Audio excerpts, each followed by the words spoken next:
Golf, or maybe softball, is about as daring as we get. But some people take sports so seriously they're willing to risk their lives.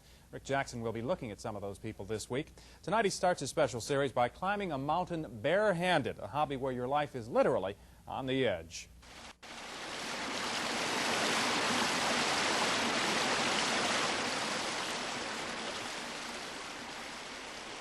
It's not that I'm just an adrenaline junkie going out, or you are, going out looking for the next thrill. It's controlling the challenge, and dealing with that fear, and then setting it up so that it's a safe challenge, that there's a bit of risk, but everything's sweetened by a bit of risk. It's the risk that charges rock climbers, sends them to their limits, makes them spend more time just in reaching the start of an objective than the average person spends completing theirs. Gordon Grant is a 14-year rock climber, a man who quite literally walks on the edge. Most of the people that stay in a sport for a long time never lose the fear. Fear is understandable here and accepted. Everyone who climbs knows of someone or knew someone who went too far, fell too fast. That's part of climbing. It's the sport itself which remains largely unknown.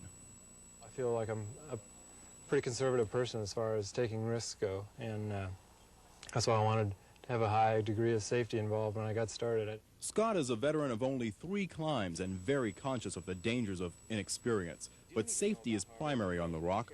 165-foot nylon ropes, special shoes, attachments to keep you on or at least near your course. In the climbing vernacular, these are called protection, and they're all designed to prevent us falling. To scale Looking Glass, our only aid is desire. In fact, all day we're never going to be exposed to any greater danger up there than we are down here. It's just when you're higher, there's the appearance of danger. We begin by bouldering. That's scrambling across open rock looking for handholds. It's a deceptively simple looking process, but demanding near total concentration. Lean too far in or too far out. I can't make the left foot stick. So the only difference between bouldering and the upper climbing, at least as far as you guys are concerned, is that it'll seem more spectacular, okay? You can do the same move down here bouldering and it won't bother you because you're just a few feet above the ground. When you're 150 feet up, it will make you pause. Climbing, you have to have somebody go first, okay? And he or she is the person who's going to go climb up the rock and put in these nuts into the cracks, clip the rope through them.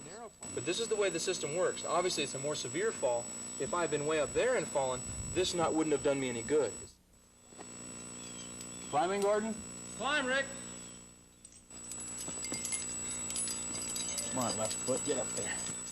2.5 hours. We've reached only the first pitch, a rest stop, barely 4 feet wide. Now will come the real challenge. In the world of climbing rocks, a rock is rated according to how tough it is. 5.1 low, 5.14 the highest. Our instructor's best is a 5.11. Today we are challenging a 5.8, an ascent so steep we decide to leave half our equipment behind. Climbing? Climb on. But North Carolina is a gem. North Carolina is one of the great secrets of American climbing. There is rock here as good as anywhere in the country. There's no need to go anywhere else for pure rock climbing. Climbing. Fingers tire, but must cling. Feet scramble and search blindly, sometimes finding a hold, often not. Climbers call these ledges nickels or dimes. It's an accurate call of the width of rock we're using to pull ourselves higher, step by painful step. You want to think of standing up on holds rather than simply reaching up for things and hauling your body up with your arms, which quickly tire. That demands flexibility and also just innovative thinking about where you can put your feet.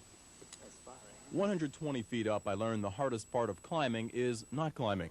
90 minutes, I sit on a chunk of rock thinner than I am, while Gordon goes ahead to add more protection. But the patience learned pays off when I find myself battling with self-confidence just minutes later.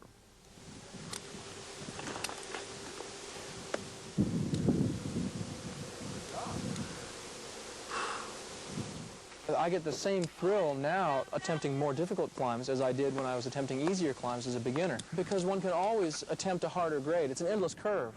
An upward curve, for me, it's a lifetime sport, and I want my life to be a long one. The trail called Gemini took 7 hours to climb, 4 minutes each to rappel down, and with a stunning experience to remember, it's over. We've gone on the edge, and this time at least, we prevailed.